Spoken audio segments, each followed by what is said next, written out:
कामदा एकादशी की कथा प्राचीन काल में भोगीपुर नामक नगर से शुरू होती है। पौराणिक कथा के अनुसार प्राचीन काल में भोगीपुर नामक एक नगर था। वहां पर पुंडरीक नाम का एक राजा राज्य करता था। भोगीपुर नगर में अनेक अप्सरा, किन्नर और गंधर्व वास करते थे। वहीं ललिता और ललित नाम के दो स्त्री पुरुष भी निवास करते थे। उनके बीच अत्यंत गहरा प्रेम था। वो एक दूसरे से पल भर भी अलग नहीं रह पाते थे।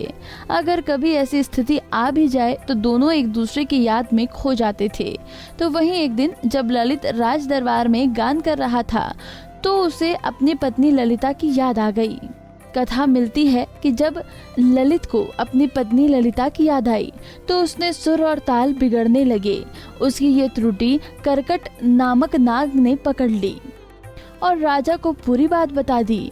वो अत्यंत क्रोधित हुए और ललित को राक्षस योनि में जन्म लेने का श्राप दे दिया।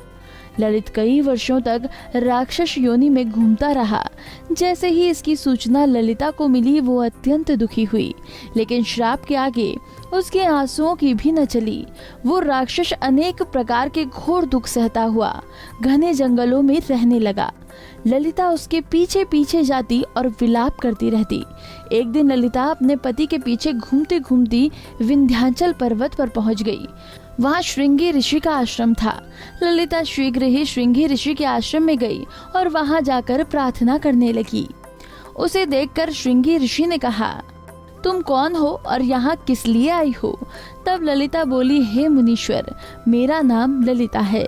मेरा पति राजा पुंडरीक के श्राप से विशालकाय राक्षस बन गया है। कृपा करके उनके उद्धार का कोई उपाय बताएं। ललिता का दुख सुनकर श्रृंगी ऋषि ने उन्हें चैत्र शुक्ल एकादशी अर्थात कामदा एकादशी व्रत करने को कहा। उन्होंने बताया कि उनका व्रत करने से मनुष्य के सब कार्य सिद्ध होते हैं।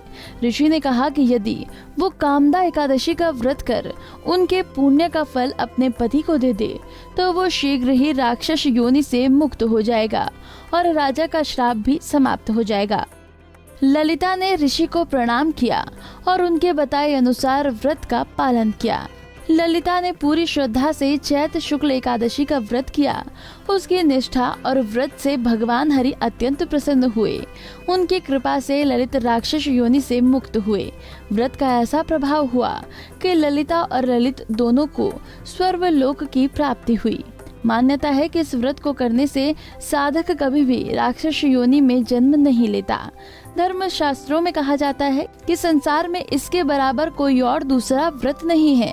इसकी कथा पढ़ने या सुनने मात्र से ही जीव का कल्याण हो जाता है।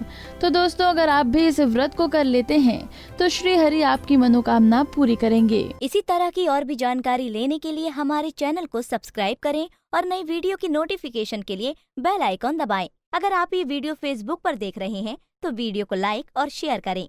साथ ही अपनी राय कमेंट बॉक्स में जरूर बताएं। धन्यवाद।